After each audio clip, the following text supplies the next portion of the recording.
안녕하세요. 가상관제인 홍영필 변호사입니다. 이번 시간에는 옛날에 이제 관제인 공부 모임에서 했던 신규 관제인 환가 사례인데, 이 첫 번째 사례는 얼마 전에 했던 겁니다. 근저당권 설정을 해서 이제 사행위를 하는 거죠. 혹은 편파행위. 한번 보겠습니다. 별로 어려운 케이스는 아닙니다. 53세 후에 회사를 운영하시는 분입니다. 채무는 5억 4천. 채권자는 9명. 채무자는 2012년경 수원 창업교육센터를 통하여 어떤 회사를 창립을 합니다. 그래서 이제 경기 중소기업청 프로젝트 경쟁력 사업을 인정받는 식물 재배기 이제 제조업체겠죠. 사업을 시작하였으나 그리고 이제 경제적으로 어려워져서 2015년 3년 만에 중앙법원에 개인 파산 신청을 합니다. 근데 이제 항상 뭐 문제가 되죠. 신청 전, 신청일 직전, 신청일이 6월 30일인데 보름 전, 13일 전에 채무자 소유 유일한 부동산 3필지에 대하여 이제 근저당을 설정해 주는 거죠. 이게 보통은 개인을 해주는데 이 사안에서는 은행에 해줬습니다. 은행에. 채권 제외 8,400만 원 2순위 근저당권을 3필지에 설정을 해줬습니다. 송파 농협이 이제 제1순위니까 이 친구들이 이제 근저당권에 기하여 별채권을 행사할 수 있죠. 그걸 이제 경매 신청해야 되니까 그 배당 절차에서 그나마 이제 신한은행이 7,654만 원을 배당을 받았습니다. 이에 관제인은 민사집행법 151조 제2항에 의하여 수원지방법원에 이때 이제 관제인이 배당 이해하려면은 직접 출석을 해야 됩니다. 직원을 보낼 수는 없습니다. 여기 서면으로 이의 제기를 했지만 실제로 이제 출석을 해야 됩니다. 배당일에. 배당 이의를 진술하였고, 그렇죠? 배당 이의 소송을 진행하였습니다. 청구 취지는 뭐 전형적이죠. 수원지방법원 2025 타경 땡땡땡 부동산 경매를 타경이라고 하죠. 그 다음에 채권 압류 주심은 타채. 타채는 뭐 많이 들어보셨을 겁니다. 수원지방법원 2000 몇 년 타경 땡땡땡 부동산 임의경매 신청사건이 경매 대상 각 부동산에 관하여 채무자 안모 씨와 피고 사이에 체결된 근저당 설정 계약을 부인한다.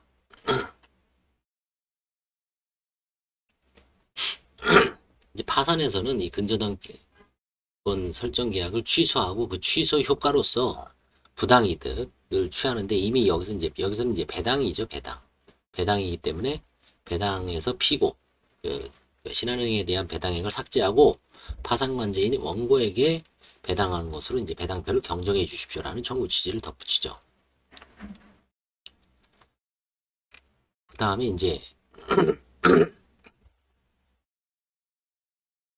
다른 사람 뭐 양도 통지하는 방식으로 또 이제 수도 있고요. 이 사안에서는 배당표 경정을 신청을 했습니다.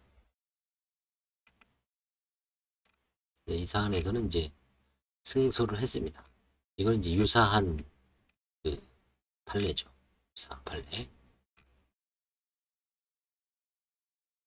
결과는 배당이 사건의 결과는 수원지방은 단독판사가 관제인의 주장을 전부 인용하고 소송 비용은 각자 부담하는 내용으로 화해 공고를 해서 신한은행은 뭐 신한은행 이해해봐야 뭐 그렇죠. 이제 유사 판례가 요즘은 이제 그 판례에 민간 업체가 있죠. BKS가 있고 그 다음에 케이스 노트라는 데가 있고요. 그 다음에 또 하나가 저는 이제 BKS를 로톡에서 하는 BKS를 뭐 지금 무료로 이용하고 있습니다만 거기서 이제 판례를 찾으면은 많이 나오죠. 이런 사안은 워낙 많습니다. 이 근저당권 설정해서 이제 사회행위하는 건 이건 이제 항상 연대 보증하고 채무가 있는데 이걸 담보로 자신 소유의 빌딩에 이제 2순위 혹은 3순위를 설정해 주죠. 1순위 신청에 따라서 임의경매 절차에서 매각이 되고 이제 배당표가 작성되죠. 1순위 얼마, 2순위 얼마, 3순위 얼마. 여기에 대해서 이제 그 이의 제기를 하는 거죠. 이의를 하고 배당 이의소를 제기하는 거죠. 이제 관련 법리가 전형적인 요 판례, 이거 항상 등장하죠. 2011-56637. 사행위뿐만 아니라 아주 이걸 먼저 읊고 시작을 하죠. 모든 판례에서는 이른바 편파행위도 포함된다.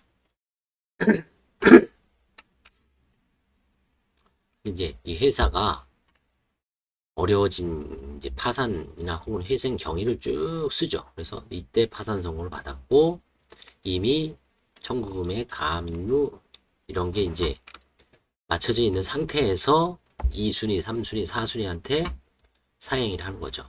그래서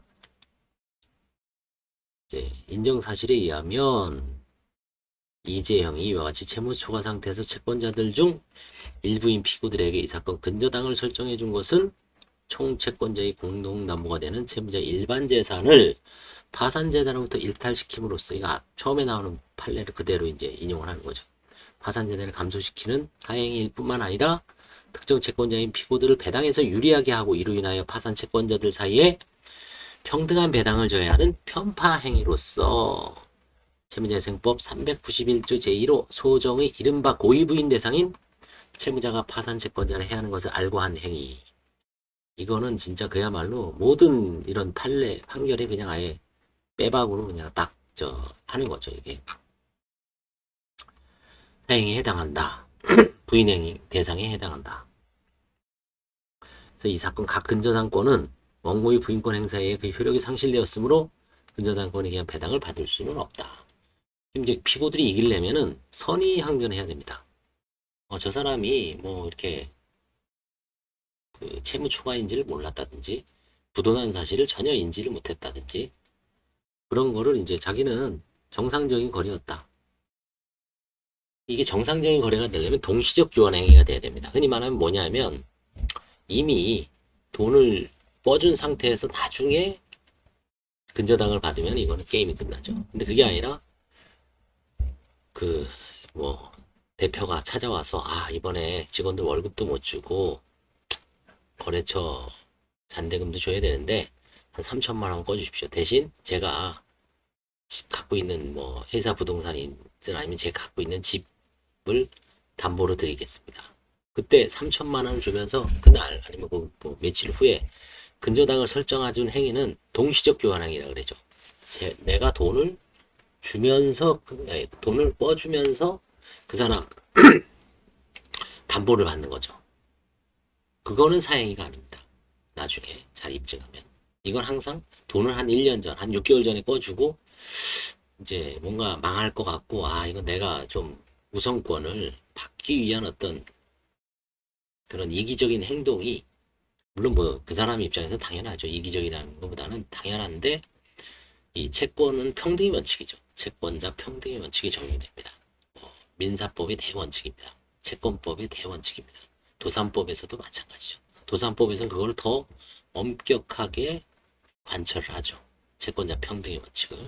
그래서 이 선의항변을 제가 옛날에 선의항변으로 진 사건이 있어요. 그때 그 변호사님이 이제 뭐 아주 열심히 하는데 증인도 세우고 그거는 이제 그때 이제 진 이유가 이렇게 보니까 외부에 드러나지 않은 거예요. 그 사람이 어떤 부도난게 이런 게 왜냐하면 거의 사채거든요. 그리 말하면 사채를 쓰는 사람들은 비밀로 하죠. 조용조용히 하죠. 그냥 너한테만 내가 얘기한 거다. 사채가 10억 있는데 그 사람하고 이렇게 거래를 하거나 그 시장 상인들 주변에서는 저 사람이 뭐 설마 저렇게 많은 사채를 썼을 거라고는 감히 상상도 못하는 거죠. 어느 날 갑자기 그냥 튀는 겁니다. 그러다 보니까 뭐 그게 이제 뭐 선의로 인정이 돼서 결국은 관제인 입장에서는 사행위는 해당되지만 선의에 해당하여 이제 지는 사건이 있을 수도 있습니다. 이 사안에서는 이제 그렇죠? 여기 주장했죠. 저는 지인이고 이재용과 선후배 사이인데 직원인 김을조로부터 명절을 앞두고 직원들이 급여 및 하도 검사들에 대한 기성고 결제장을 빌려달라는 부탁을 받고 돈을 빌려줬다. 그리고 이 사건 각근 여당을 설정받았다. 피고들은 당시 이정희 채무 상태에 있거나 이 사건 등이 현행이라는 사실을 알지 못할 고의부 등이 될 수 없다라고 이제 추정을 하지만 여기서는 선의를 입증을 못했습니다.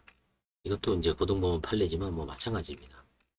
취지입니다. 그래서 근저당권 설정 행위가 워낙 많이 일어나죠. 많이 일어납니다. 이게 제가 지금 진행하고 있는 사건에서 이런 게 문제가 돼서 이제 관제인이 칼을 빼들는 메스를 들고 이제 소송을 하려는. 그러니까 시간만 길어지는 거예요. 이런 파산 직전에. 그래서 이제 상담을 하다 보면 이런 걸 좀 가급적 억제를 하죠. 편파행위 발생을 억제하는 게 사실은 파산 사건을 깔끔하게 마무리 짓는 건데 채무자 내지 그 주변 가족들의 입장도 이해는 됩니다.